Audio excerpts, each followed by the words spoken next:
ang kasabihan, kapag gusto ay may paraan. At kung ayaw, may dahilan. Another day, another adventure, mga idol. Narito kami ngayon sa Cyber. Ito pala yung Pulili Port.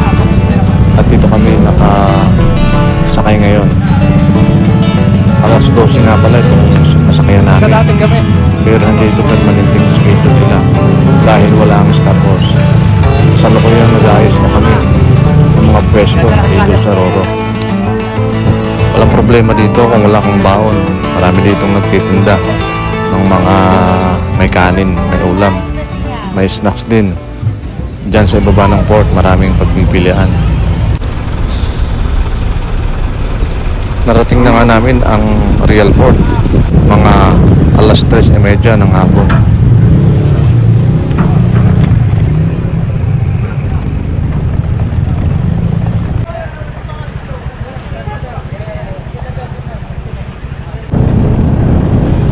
Dahil alanganin ng oras para magpatuloy papuntang Siniloan, Laguna, minabuti naming hanapin muli yung aming natuluyan dito na affordable, ventilated room na nagkakahalaga lang na 300.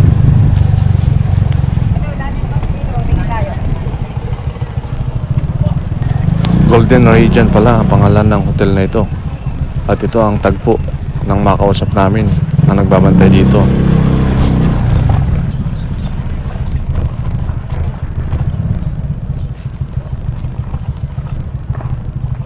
Pero may open pa po kayo, isang gabi lang. Kaso sa wala pa kami walang kuryente. Oh, Wala na kuryente. alas 6 daw meron eh. Tagal pa rin, anong oras pa lang. Wala pa kami.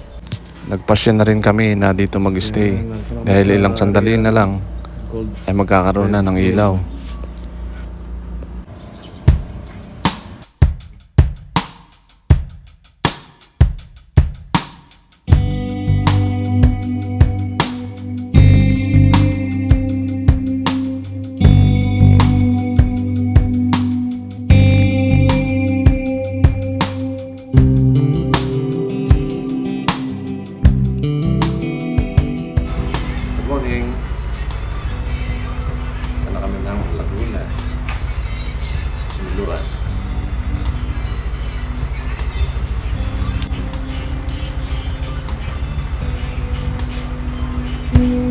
Then, rin tayo ay alas 7. Pagdating tayo abot din ang Libana. Good morning. Ano kami na Diluan. Another long ride with my override. Yeah.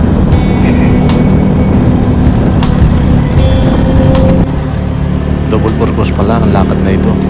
Babapirma ako ng plano ng bahay at diretso na rin kami sa Marilicay Highway.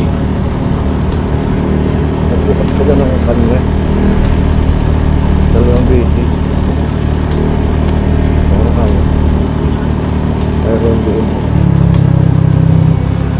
Meron doon. May kababalagyan palang maganap dun sa aming tuluyan. Dalawang bisis nagbukas, gripo sa loob ng CR. At hindi ko na lang namuna ng video. Oo. Hindi naman ako. Hindi nilabutan. Bakit ko? Siguro kinaalam lang kasi natin. Mayroon talaga doon. Wala ko yun ay may kumalubong.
At sa men, hindi pa tayo sikat pero balang araw.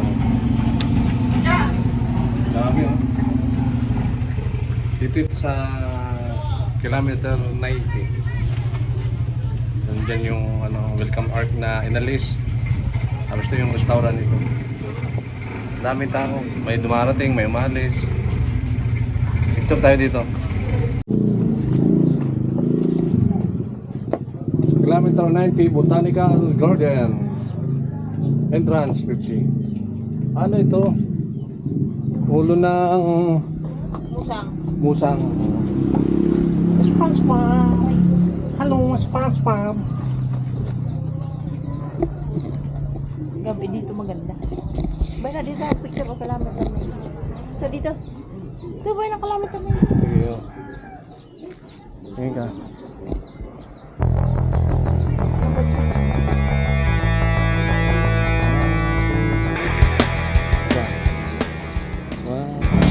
Malapit na rin nga pala kami sa Camp Lima kung saan doon kami nakabook ngayong gabi.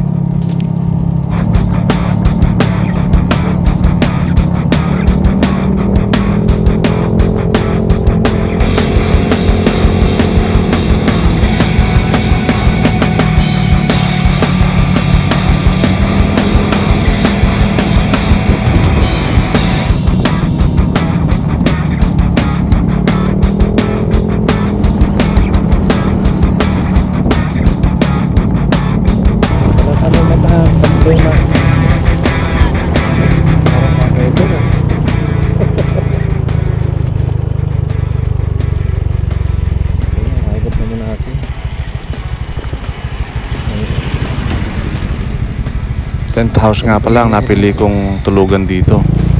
May bubong na nagkakalagang 900 lang. At libre ka na sa lahat ng amenities dito. Wi-Fi connection sa isang gabi, 30 pesos lang per individual.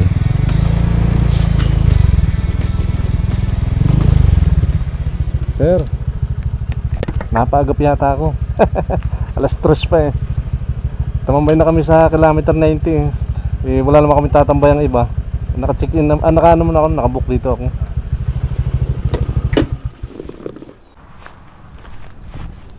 Dito tayo mama. Tent 1. Ito. Ito po sir yung tent 1. Tayo tayo. Pwede naman tayo tumambay dyan.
May common kitchen yan.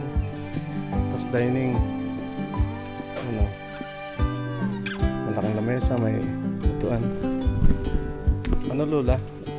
Sakit tuhod mo.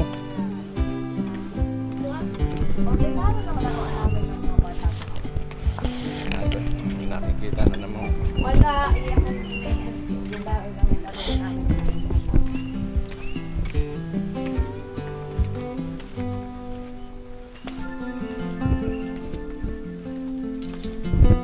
Oo, tingin. Tiga.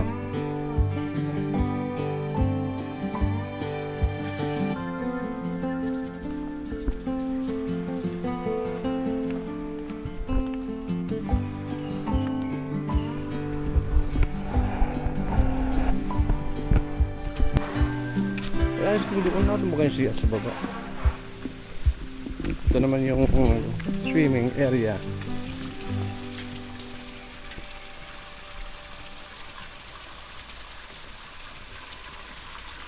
Ay, sa papa lang iniipon. Sapa.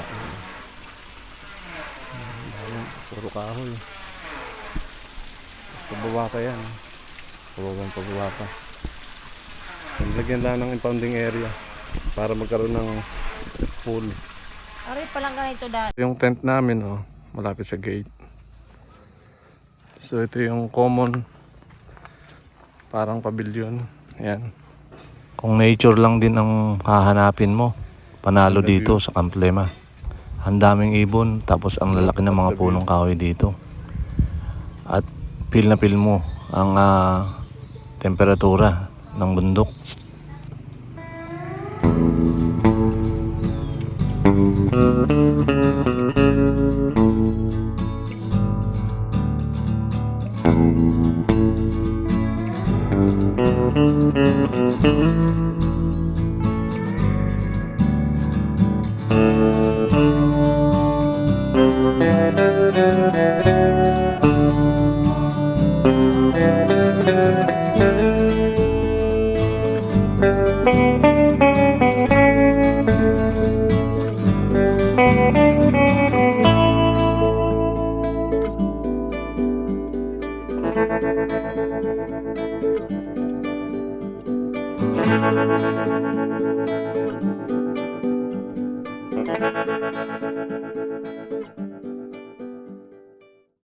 Isa sa magandang highlight dito kapag gabi ay ang magkape, kumain ng tinapay dito sa Camplema Coffee Shop. At ganda rin ng overlooking.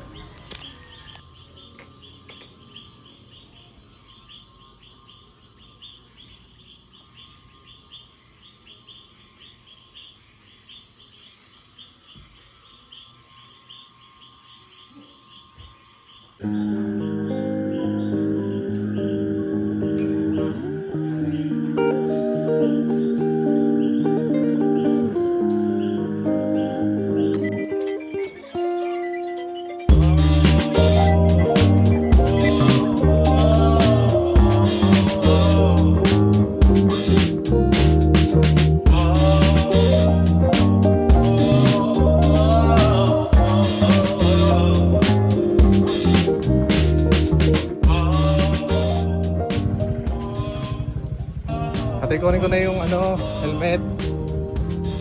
Tapo. Pasalamat sa iyo. Kasi ate, salamat. Very accommodating dito. Tsaka affordable yung mga pagkain. Kaya pasyal na kayo dito. Thank you. Tuloy na po kami.